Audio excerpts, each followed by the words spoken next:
Good evening, folks. Today we're doing lesson 91, miracles. Whoa, decline. Telephone call from the Holy Spirit, right on time, of course. Okay, this is lesson 91. Miracles are seen in light. And Angela, it's lesson 91 in the course Miracles. 9-1. It's 11 paragraphs long. We'll do 2 paragraphs at a time, and we'll do our best to finish in an hour. All right, I'll go ahead and read the first 2 paragraphs. Miracles are seen in light. It is important to remember that miracles and vision necessarily go together. This needs repeating and frequent repeating. It is a central idea in your new thought system and the perception that it produces. The miracle is always there. Its presence is not caused by your vision. Its absence is not the result of your failure to see. It is only your awareness of miracles that is affected. You will see them in the light. You will not see them in the dark. Paragraph 2. To you, then, light is crucial. While you remain in darkness, the miracle remains unseen. Thus, you are convinced it is not there. This follows from the premises from which the darkness comes. Denial of light leads to failure to perceive it. Failure to perceive light is to perceive darkness. The light is useless to you then, even though it is there. You cannot see it because its presence is unknown to you. And the seeming reality of darkness makes the idea of light meaningless. End of paragraph 2. All right, I want to make some points. Miracles are seen in light. What is miracles? It's a shift in perception, okay? So to shift your perception from the ego's mindset to God's mindset, you have to be aligned with the light within you, okay? That's the shift in perception.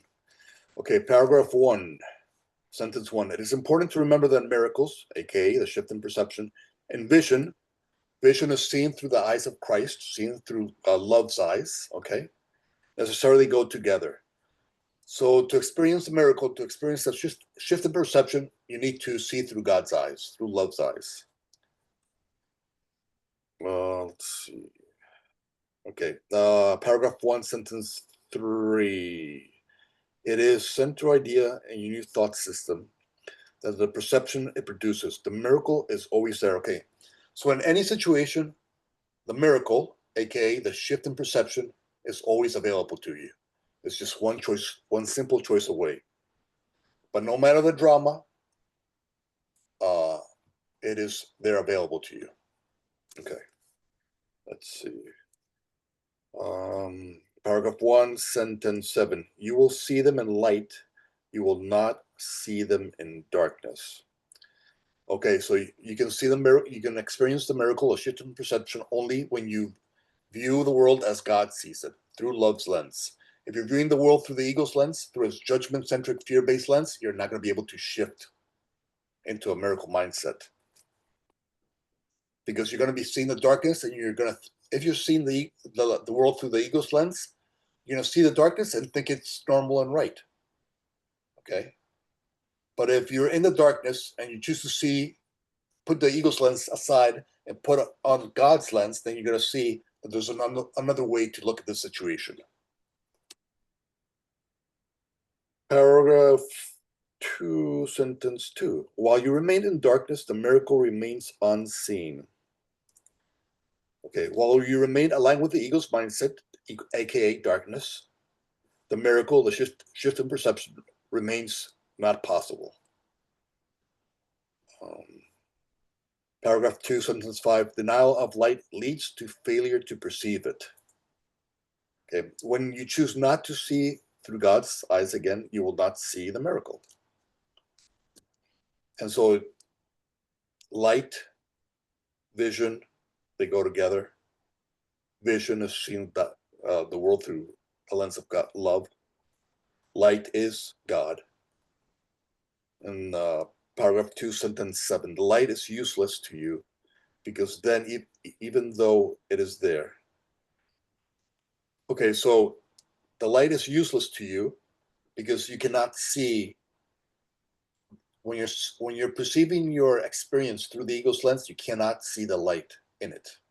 So let's say the ego says to you to judge your brothers or sisters, and it says they're worthy of your judgment, and you say, yeah, they're worthy of my judgment. Okay, so if you believe that, and what the ego is saying, that your brothers are worthy of your judgments, then you're not going to see the opportunity that's being presented to you because you're attached to the darkness. Any comments or questions on paragraph 1 and 2?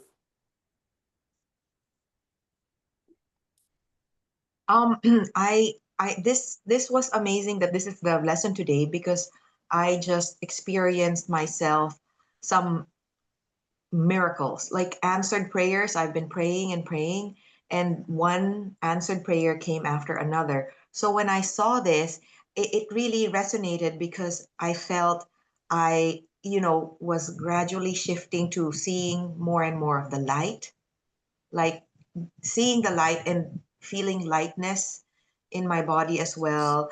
And so I think that kind of led to the answered prayer, which is like the miracle. Yes, excellent. And that's a good point. Is okay. We have a tendency. By the way, Debbie, it's lesson 91 today. Lesson 91, 91. We have a tendency, because of our past programming, to see our experience through the ego's lens. Okay? When you're seeing through the ego's lens, don't punish yourself for that. Just recognize that you're somewhere within your heart and mind where you do not belong. One thing that could help you shift from the darkness to the light is prayer. Because prayer slows down time and says, okay, and reminds you, okay, where do I belong? I belong aligned with the mind of God. And I align with the mind of God through prayer. What's an expression of that mind of God? Love, compassion, peace, generosity, healing, hope, mercy, grace. Okay? So anytime you take a moment to step back, close your eyes, humble yourself, and pray, you have a better chance to experience the miracle, aka the shift in perception. Any other comments or questions on paragraph 1 and 2?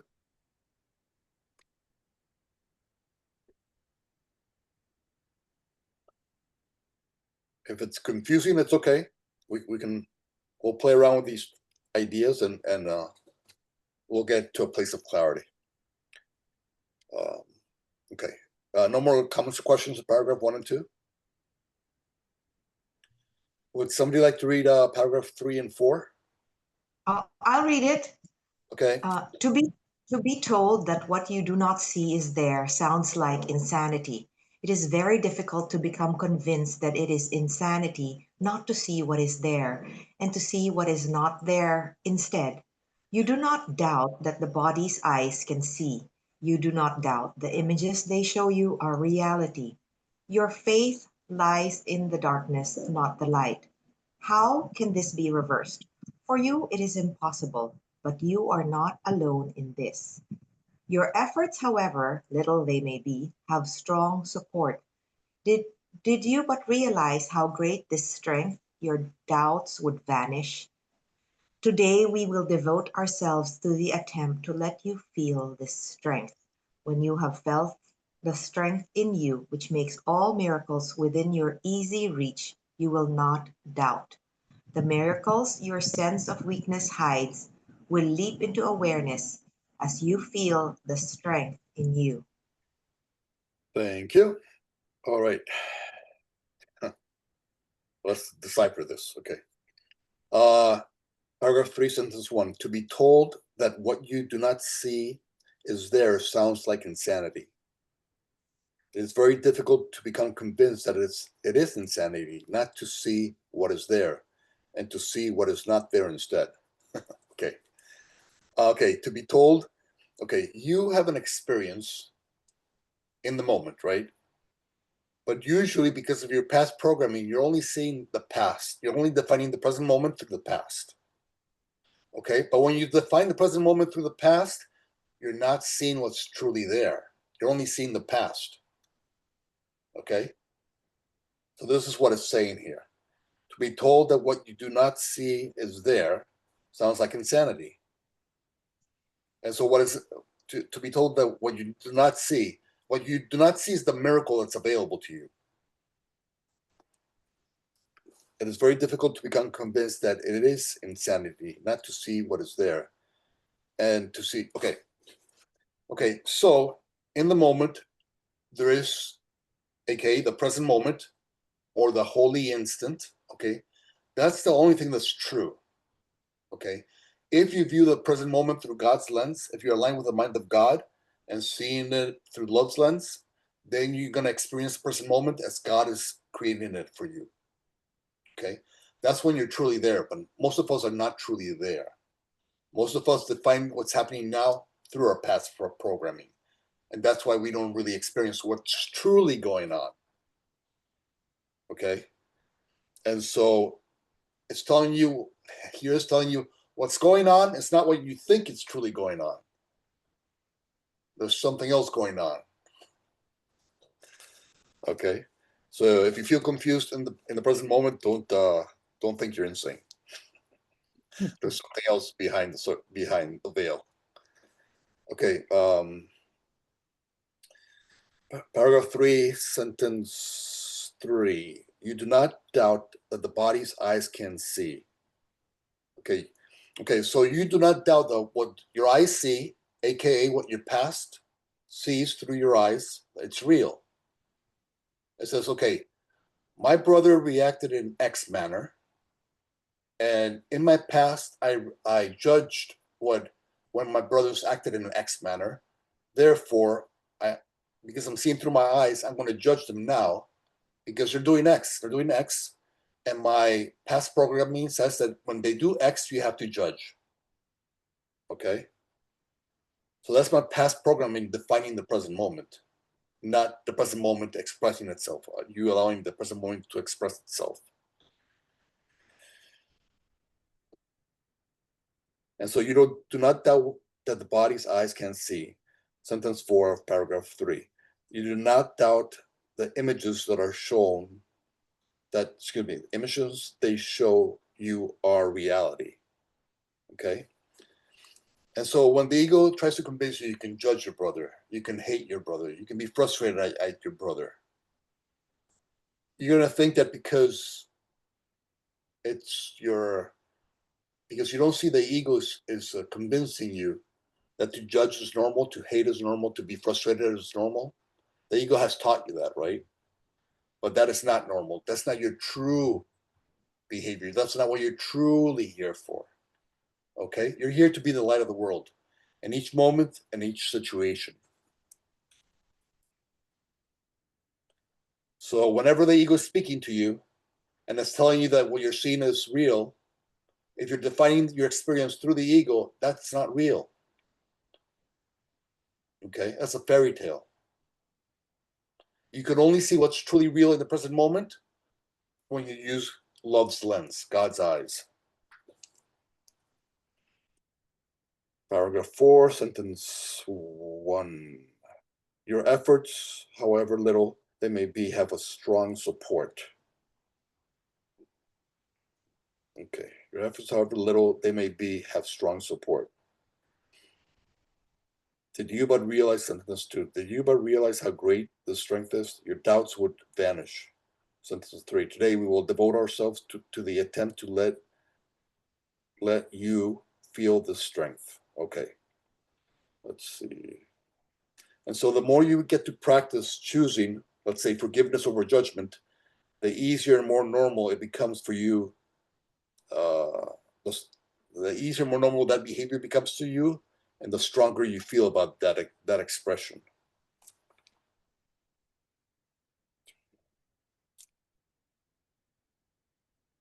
So, sentence number 2: did you but realize how great the strength, your doubts would vanish.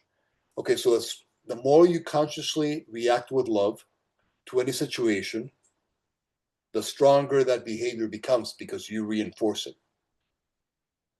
If when the ego says judge, you forgive, you reinforce that forgiveness is the proper response. And so you make forgiveness an easier response and a more natural and normal response to you. So you strengthen it.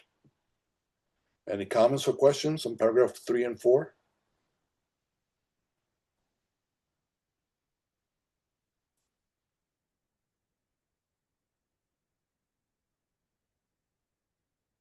No comments, questions, paragraph 3 and 4?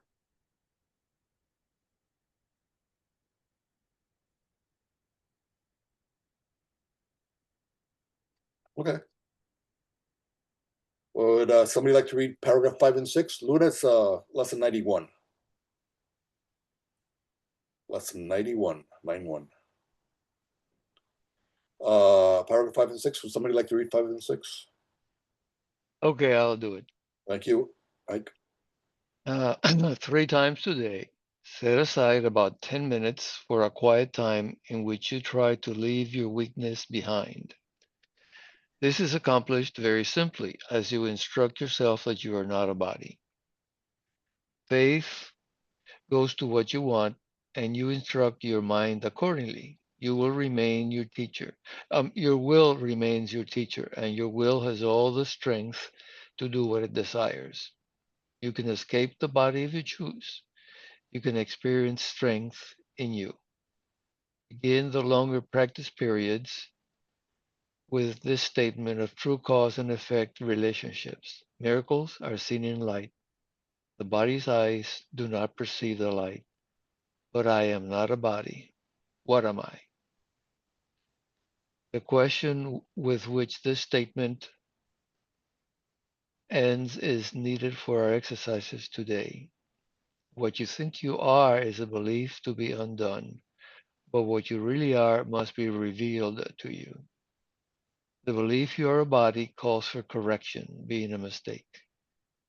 The truth of what you are calls on the strength in which calls on the strength in you to bring your awareness what the mistake conceals.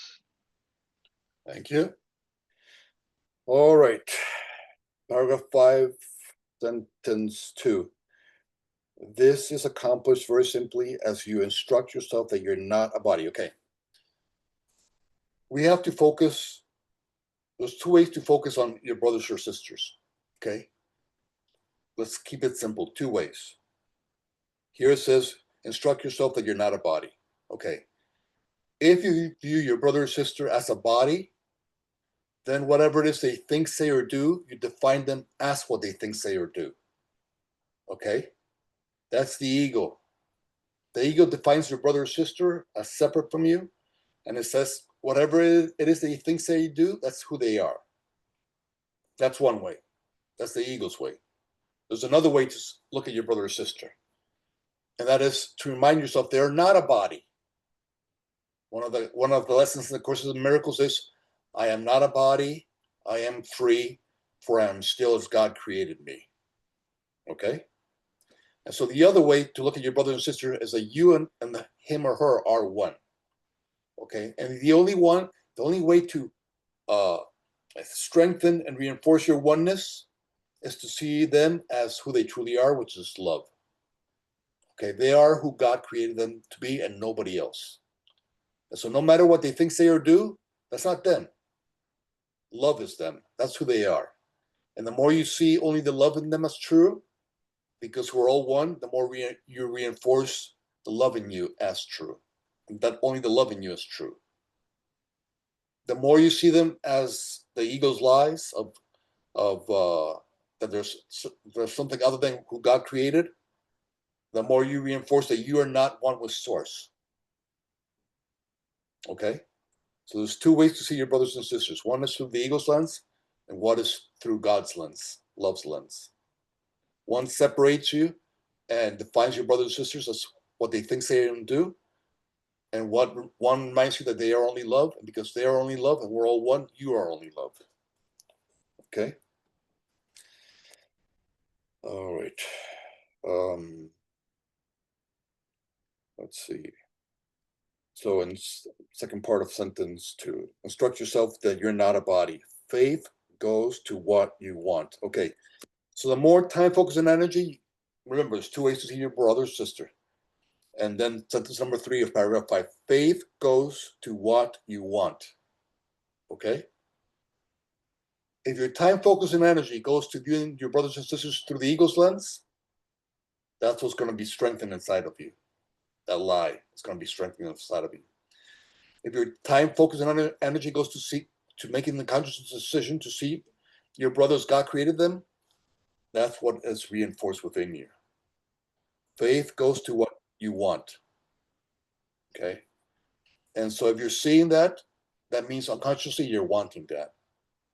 But if you're seeing through God's lens, then you're that's unconsciously saying that you want to see through God's lens, love's lens. Mm-hmm. Paragraph 5, sentence 5. You can escape the body if you choose. You can experience the strength in you. Okay, so again, I am not a body. I am free from, I'm still as God created me. And so to escape the body simply means to remind yourself that you are spirit, that you are soul, that you are eternal. The body is just dust that returns to dust. Okay?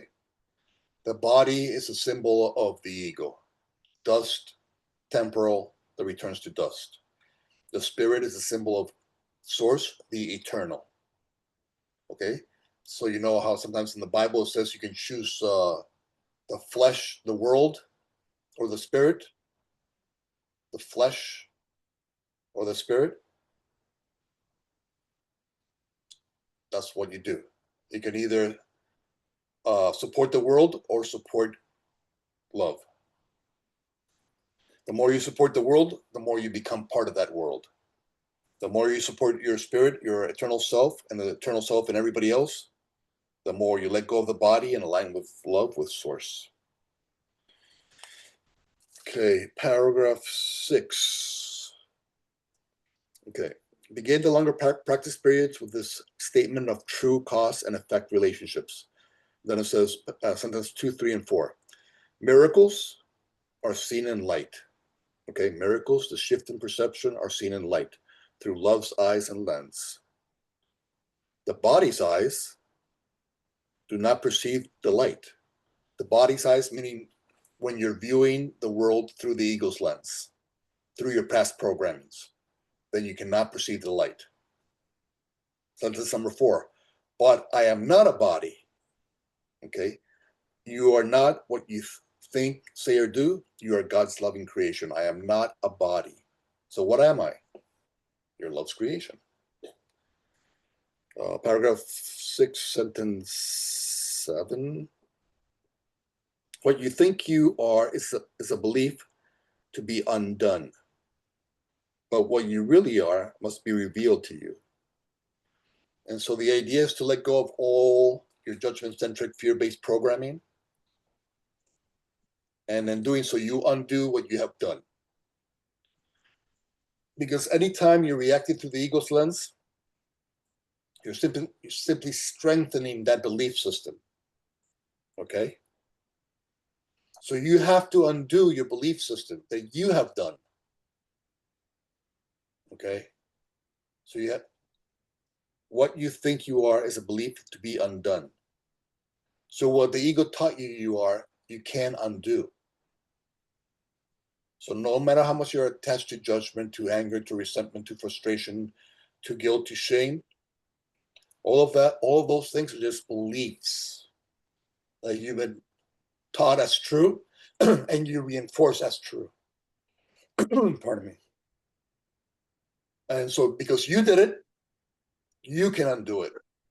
Okay, the power resides within you, not out there. You can undo what you have done. And when you undo what you have done, paragraph 6, sentence 8, what you really are must be revealed to you. When you undo what you have done, who you truly are will be revealed to you. Any comments or questions on paragraph 5 and 6? I know it's a little complicated, but we'll do I our want best to here, though. Yeah. I want to ask why is it that some prayers or miracles come quickly when you ask, but some take a lot more time that feels like it's never gonna come. Okay. The the only reason you judge the timing of your miracles is because you're buying into the ego's idea of time. Okay? Let's simplify. There's only two ways to view time. Two ways. One is through the ego's lens. And when you view time through the ego's lens, everything has to happen when you think it has to happen. And so you put a time limit on the prayer and the miracle. If it doesn't happen by now, either you're not worthy of God's hearing you or whatever excuse the ego presents. Okay? That's one way to view time. The other is divine timing. Okay? Everything happens exactly when it's supposed to happen. Because the creator who is perfect love is in control. And so your miracle will come exactly when you need it. Your prayer will be answered exactly when it needs to be answered. Okay? So it's like a good chef preparing a good meal. He knows at what temperature and how much time you have to cook to get the meal right. Okay? But your ego thinks it knows. And so if your ego says, well, this prayer wasn't answered in a week, what did I do wrong? Why am I not worthy of this prayer being answered? It's because the meal is not ready to be served. You're not ready for the meal yet. It's okay. Remember, let's always try to keep everything simple. There's two ways to view time. The ego's timing. If you view the world through the ego's timing, the result is always going to be conflict, confusion, pain.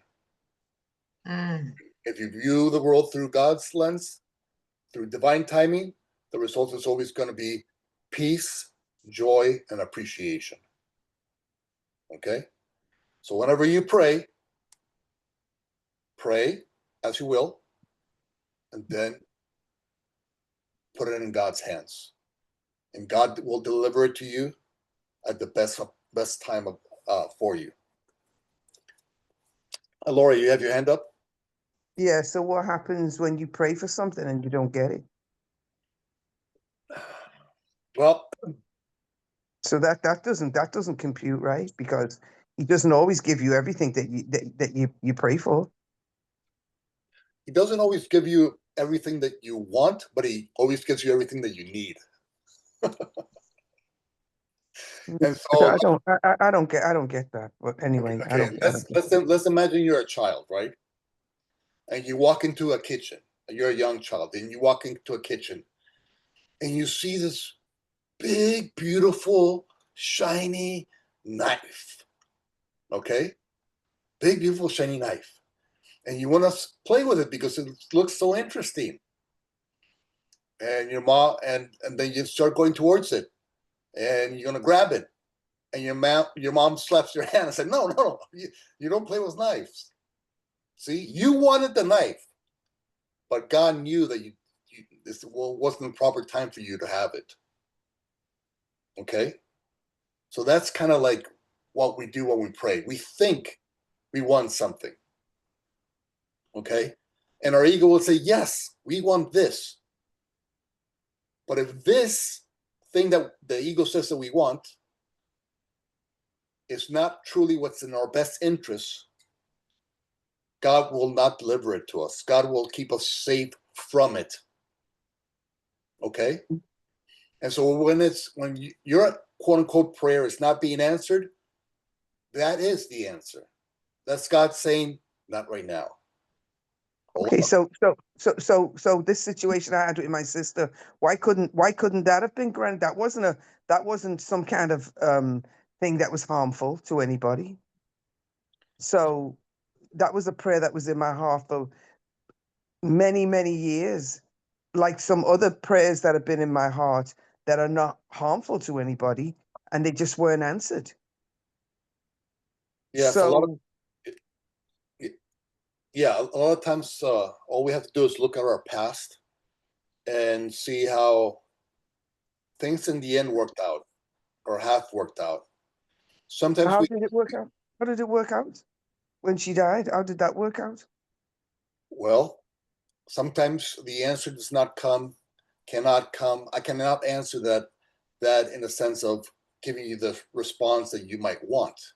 All I can say is that because God is in control, you and your sister were not meant to experience this physical life, those last 40 years or whatever, together. And the ego would say, no, there's no way this is true. There's no way. It must have been better with my sister in the last 40 years.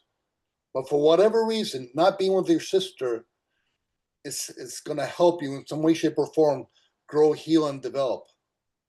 Now, you're asking to answer an impossible question, okay?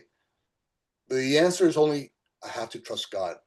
When I trust God, I have peace, okay? And I'll see my sister soon. We'll all see whoever has passed along. Remember, we're eternal, okay? If we are eternal and we live here for 100 years, that's like a blink of an eye, of eternity's eye, okay? So yeah, maybe you didn't see your sister for 40 years, but guess what? In 10, 20 years from now, you'll see her forever. Okay? Yeah, but that doesn't help. That doesn't help the next 10, 20 years, right? It does if you practice trusting God. It doesn't if you Yeah. practice trusting your ego.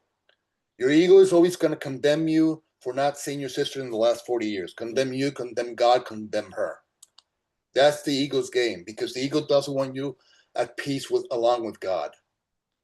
The ego wants you to believe that, oh, somehow I was not worthy of my sister, or somehow God is bad because he didn't get us together. The ego is always going to try to separate you from God. Your only job is to put every thought that brings you pain, put it aside, and instead use those moments to trust God more. Say, God, I don't know why this happened this way, but you know what? Until I meet my sister again, I'm going to trust that you are always in control. Remember what the Course in Miracles says, what the ego uses to hurt, the Holy Spirit uses to heal. Okay? And so when people come to you and they've been without their family member for a long time, you are going to be somebody who's going to be able to walk them through that process, because that's what happened to you. And so maybe you'll tell them, hey, listen, don't wait any longer. I went through this process myself, and I waited a long time. Try now to get together with them or whatever. Forgive them so that you can get together again. But it wasn't that I didn't try. We didn't try. Just never worked out. We just couldn't find each other. So, right. But I don't know. That still doesn't make any sense to me. But okay. Yeah. Well, if you trust God, you will have peace. Did. Okay, I did trust him all those years. So, well, but anyway. now you can practice. Now you have two choices. Again, let's keep it simple. You have two choices. You can trust God that whatever is happening for your highest good, and when you do that, you have peace. Or you can trust the ego and say that God is not taking care of me, and therefore the only thing that can take care of me is the ego, and you will have pain. Peace or pain is your choice in the end. Free will. Any other comments or questions on paragraph 5 and 6?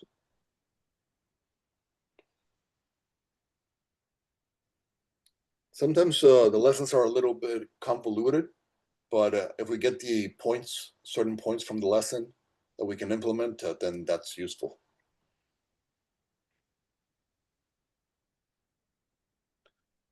Any other comments or questions on paragraph 5 and 6? Alrighty then. Would somebody like to read paragraphs 7 and 8?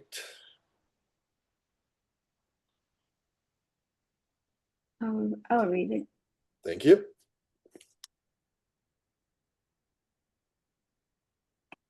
If you're not a body, what are you?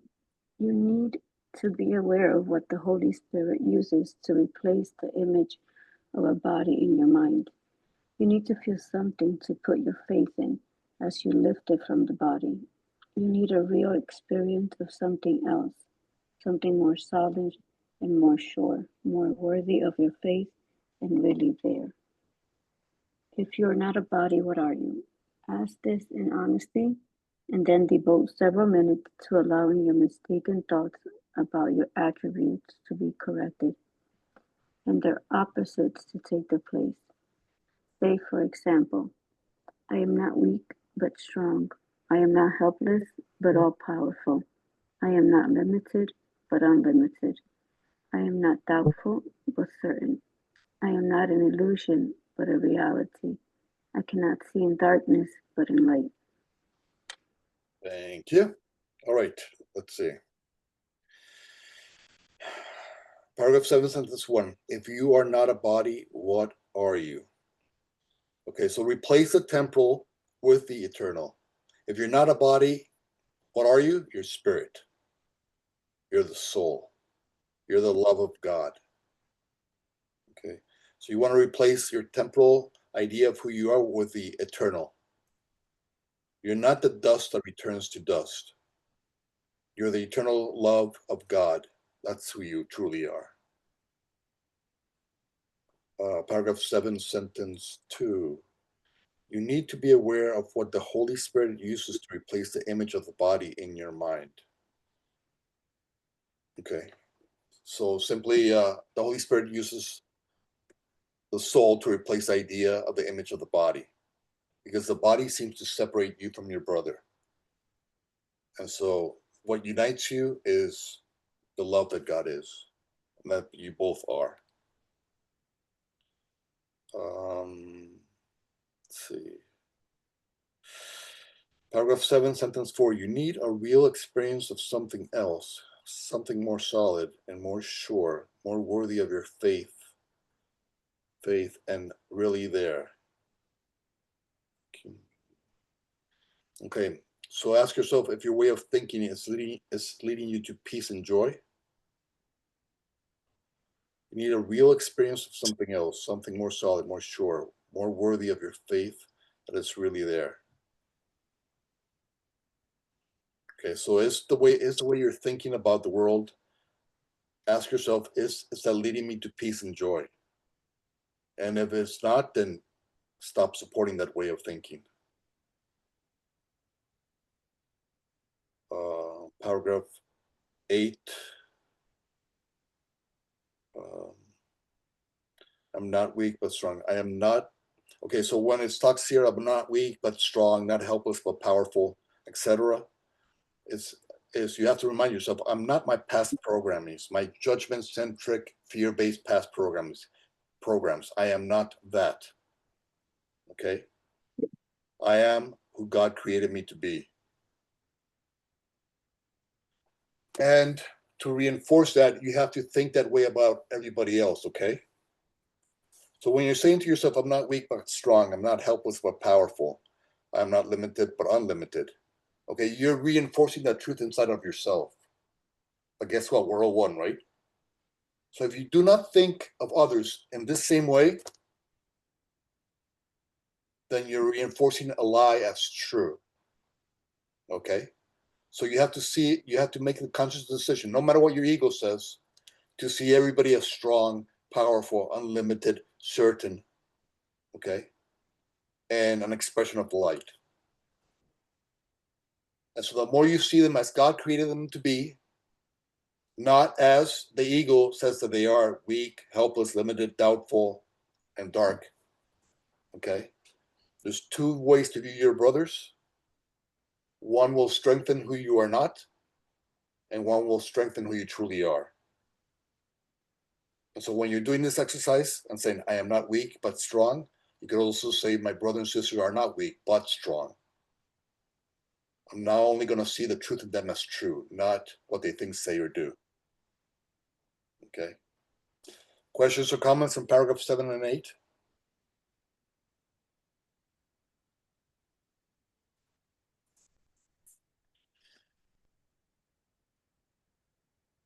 Questions, comments? 7 and 8?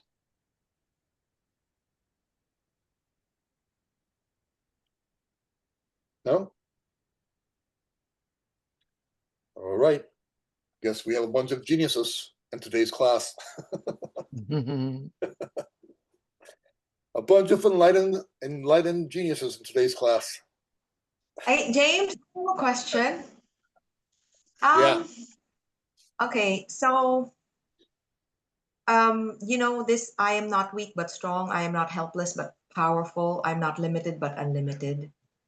What if you're swinging between feeling weak and strong, like you find yourself swinging between the polar opposites of these? How do you stop swinging and be really constantly feel strong, powerful, and unlimited? Very good question. And it has a very simple answer, thank God. Okay. When you think of yourself as weak, okay, that is a lie. Okay? Mike, okay. See you later, Mike. See you later. When you see yourself as weak, that is a lie because God cannot create weakness. Okay? So you want to remember this. In the end, after all is said and done, only you can support the thoughts you think. Okay? So what you want to do is you want to end your support of the ego's lies. How do you end the support of the ego's lies? By taking your time, your focus, and your energy away from those delusions. Okay? So the ego says to you, I am weak. You say, then you catch yourself, okay, wait a second. I am not weak. God created me. Okay? So that idea of weakness is a lie. I'm going to now consciously choose to stop supporting it with my time, focus, and energy. I'm done thinking about weakness. I am only strength because I was created by God. Okay, so stop supporting the lie, because if you do, you will reinforce the lie. You stop supporting the lie by consciously ending the time, focus, and energy that you're sacrificing to it. Stop it. Okay, and only support your truth as true. When the ego says you're weak, you stop that thought, say, no, that's a lie. I'm going to end my time, focus, and energy that I dedicate to the lie. Now I'm going to put the same time, focus, and energy on supporting the truth that's true, which is my strength.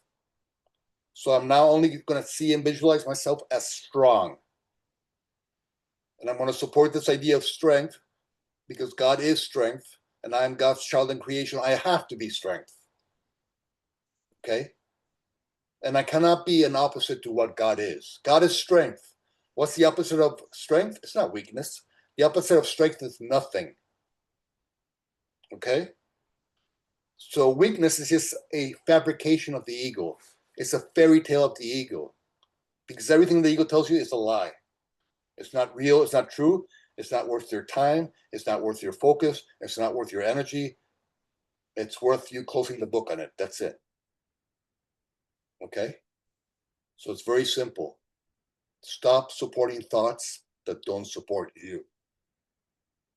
Okay? Stop it. It's enough is enough.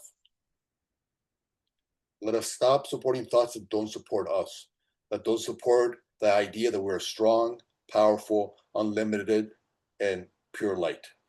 Okay? That's who we truly are, because that's who God is. Whatever God is, we are. And that's it.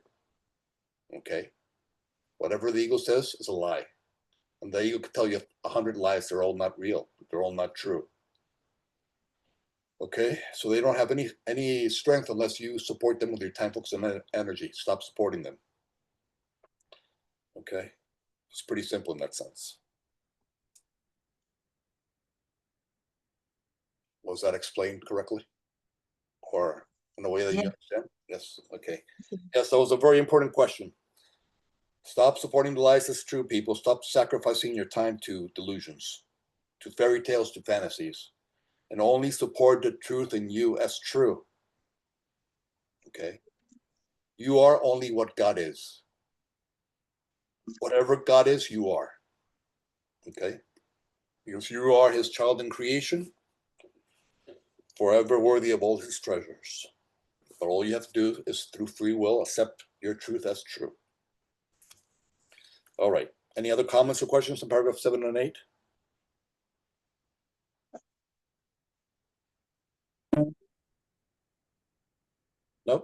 All right. Would somebody like to read paragraph 9 and 10?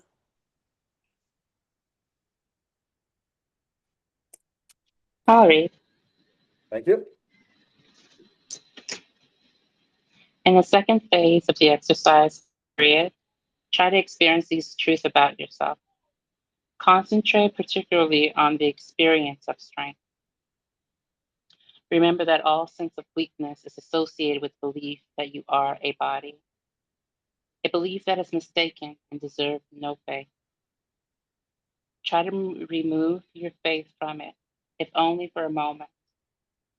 You will be accustomed to keeping faith with the more worthy in you as we go along. Relax for the rest of the practice period, confident that your efforts, however meager, are fully supported by the strength of God and all his thoughts. It is from them that your strength will come. It is through their strong support that you will feel the strength in you. They're united with you in this practice period, in which you share a purpose like their own. There is the light in which you will see miracles, because their strength is yours. Their strength become your eyes, that you may see. Thank you. All right. Let's see. This is a little bit of what we talked about before. Okay, let's see. Paragraph 9, sentence 1. In the second phase of the exercise period, try to experience these truths about yourself, that you're strong, powerful, unlimited, certain, light. Concentrate particularly on the experience of strength. Okay. There's a lesson in the course that I like a lot. It says, in my defenselessness, my safety lies. In my defenselessness, my safety lies. Okay. So you don't have to defend yourself against what's not real or true.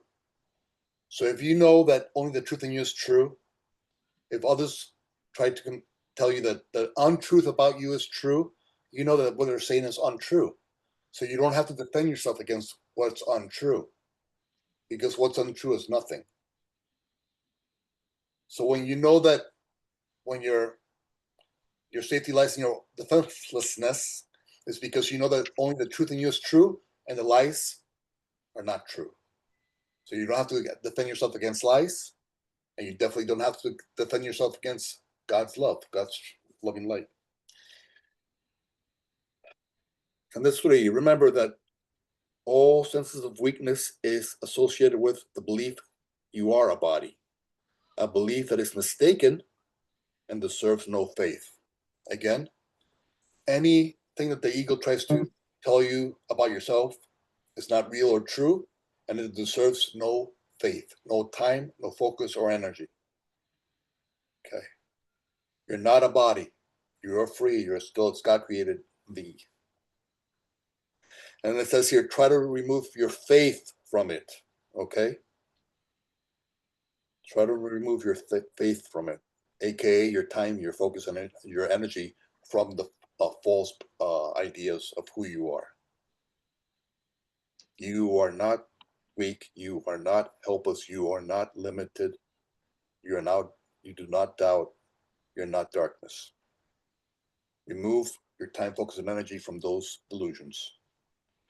Paragraph 10.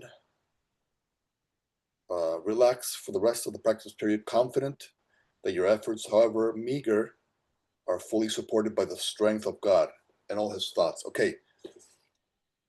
So your strength comes from God. Okay. God is so powerful. Your power comes from God. Don't think that your power comes from you. Okay. Your power comes from God. God's power flows through you, and then you extend that idea of power. That's how you become truly powerful. It's by allowing the power to flow through you and extend through you. But if you think you're the source of the power, you're thinking through the ego, because it's very limited. Okay. So the strength, all the truth comes from God. And that's why it's unlimited in you. It is from them that your strength will come. Okay. Paragraph 10, sentence 3. It is through their strong support, again, it is through their strong support, aka it is the time, the focus, the energy that you dedicate to them that will help them flourish. Okay. So the more you dedicate your time to the truth, the more you solidify the truth in you. And so the more you're filled with your truth, my cup runneth over. Whatever's in your cup will runneth over. If lies are in your cup, lies will runneth over. If truth is in your cup, truth will runneth over. If you believe that you're weak, helpless, doubtful, limited, that would flow to others, and you will see others as such. But if you believe that you're strong, powerful, light, unlimited, then that is what will flow through you. So support the thoughts that support you. Okay? Support the thoughts that support your connection to God, to love, and do not support the thoughts that move you away from that idea. Paragraph 10, sentence 4, they are unlimited with you in this practice period in which you share a purpose like their own. Okay, so share a purpose with the thoughts of God. Paragraph 10, sentence 6, their strength becomes your eyes that you may see. Okay, so now I will now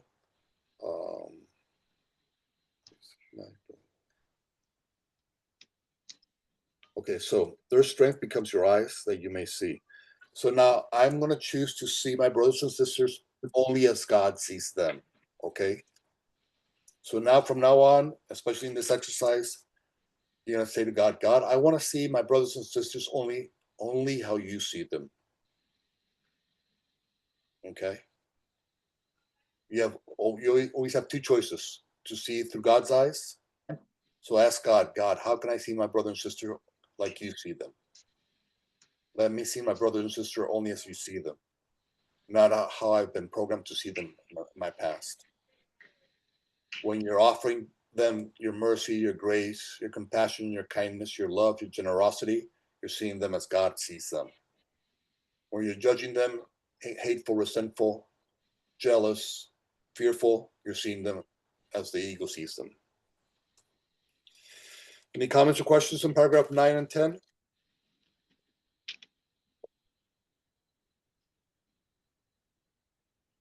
Yeah, I have a question. All right. Oh, I think Luna has a question too. No. Oh, okay. So my question is this. How does God see, and I know this is going to be your opinion because, I don't know if somebody has a definite answer, but how does God see a person who's a criminal that has committed crimes against children or something very awful? That's a good question. Okay, God created only the truth in you, all right? So the truth in you didn't commit any crimes, because the truth in you cannot commit crimes. Only your past programming, when you're aligned with your past programming, with the ego's mindset, can you do something unloving in nature. But the ego is not real or true, right? So nothing that you do through the ego is technically real or true. So God only sees love. God only loves you. And now there's in the Christian belief, there's such thing as repentance, in which you have to repent for your behavior. But I don't know if that's needed here in this question. I would imagine, of course, I'm not God. Yeah, that's what I said.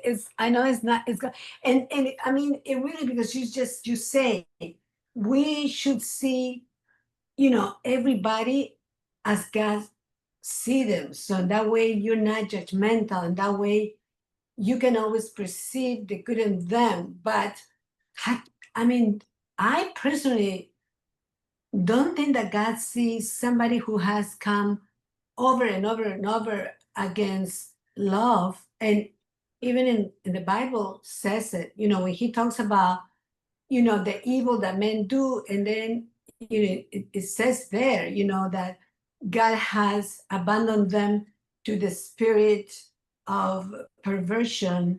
Basically, they're on their own. So I don't know, how do we do it to be obedient to God? How do we do it to still in love, but at the same time, I don't know, they're bad people. I don't know. I don't know. It's hard. Okay, there was this example of a young man who was involved with the KKK. And he went into a church, actually a Bible study, a few years back, and he killed a bunch of people, right? And so he was captured and he was on trial. And in the trial, there were witness statements. At the end of the trial, before the judgment, before the judge makes his judgment, victims go up and they state what they think should happen, right? And a lot of them, being Christian, decided to forgive the shooter. Okay? So those people who forgave the shooter freed themselves from their own judgments. Because if you judge your brothers or sisters, you're going to keep that judgment with you. You're going to keep that shooter inside your mind. But if you forgive him, you release yourself from the experience. Okay? If you judge them, you get imprisoned along with him. If you forgive him, you free yourself while he goes to prison. Right? And so they, being Christian, forgave a lot of them. I'm not sure if all of them, I didn't see the whole trial, but a lot of them forgave the shooter, right? So that's seeing them as God would see him. God will see him through forgiveness. Okay, because that's who God is. God is love, and one of the expressions of love is forgiveness. So just as those people in the Bible study that survived forgave the shooter, okay, that's what God would do. They did what they thought God would do. So they forgave him, the shooter, but the shooter still went to prison. Okay? So you can forgive your brothers and sisters, you can free yourself from the judgment, and they can still go to prison for doing X or Y. But someone's still gonna see them. Somebody's still not gonna forgive them because somebody's gonna send them to prison, right? In order for them to go to prison, would it be because somebody's not seeing them as being, should that be free though? I mean, I know that's not what you're saying, but going farther, what do you think? Well, the judge has to follow the community's law. Okay? So in the law, it says that if you shoot and kill somebody, you go to prison. So the judge is simply following the law. Okay? The judge is not necessarily judging that person. The judge is following the law.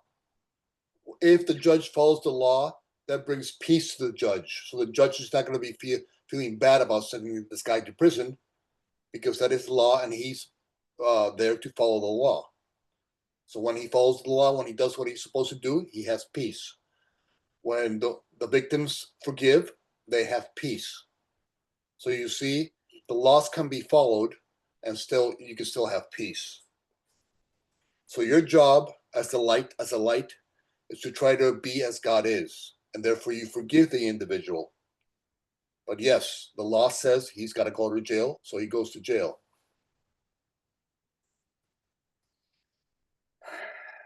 Does that help at all? Yes, it did. All right, yes. So we forgive our brothers and sisters so that we can have peace, okay? So that we can be a miracle.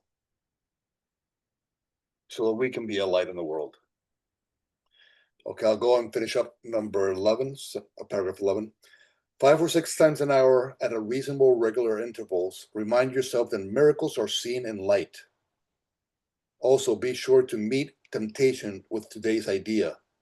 This form would be helpful for this special purpose. Miracles are seen in light. Let me not close my eyes because of this. Okay. So 5 or 6 times an hour at a reasonable regular intervals, remind yourself that miracles are seen in light. Okay, and then it says, also be sure to meet temptation with today's idea. Okay, so what is temptation? It's anytime the ego is trying to convince you to think like it thinks. Okay, that in essence is temptation. So anytime the ego says to think like it thinks, use this exercise. Remind yourself, miracles are seen in light, which means the way I can shift my perception about this is by aligning with the light in me. Okay.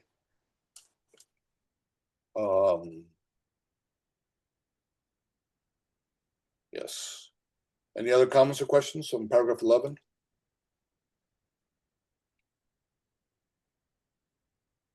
Okay. So you're basically the response to temptation. Anytime the ego tries to whisper and talk to you and convince you to think like it thinks, stop. Remember today's lesson, miracles are seen in the light, meaning the shift in perception can only happen when I align with the light in me. When I see my brothers and sisters only as God sees them. That's when the miracle happens, and that's what I'm here to do today.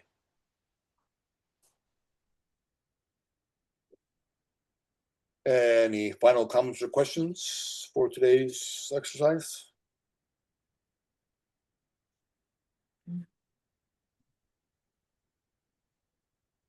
No? I know it was a lot to digest, but simplify it. Keep it simple. Remember that you're here to be a light in the world, right? The way to be a light is by shifting your perception from darkness to light, from fear to love. And when you do so, you can become a facilitator of miracles. And so how can I facilitate a miracle in this situation? If the ego says judge, I forgive. That's how I facilitate the miracle. That's how I shift perception. If the ego says condemnation, I will offer compassion. That's how I create the miracle. Help the shift in perception, become the light of the world. If the ego says to fear and be anxious or doubtful or worry, I instead trust God more. That aligns me with the miracle that shifts the perception from fear to love, and that helps me become the light of the world that God created me to be. All right. Hope that helps. And that's it, unless somebody else has any questions or comments. No? Well, I hope you enjoyed the lesson. The lesson will be up tomorrow at 5 p.m. on my YouTube channel. If you want to review it, might be helpful. And thank you very much for coming by. And I'll see you all, God willing, on Monday. Thank you. Thank you, Thank Jane. you. Thank you. Yeah. Share you. James.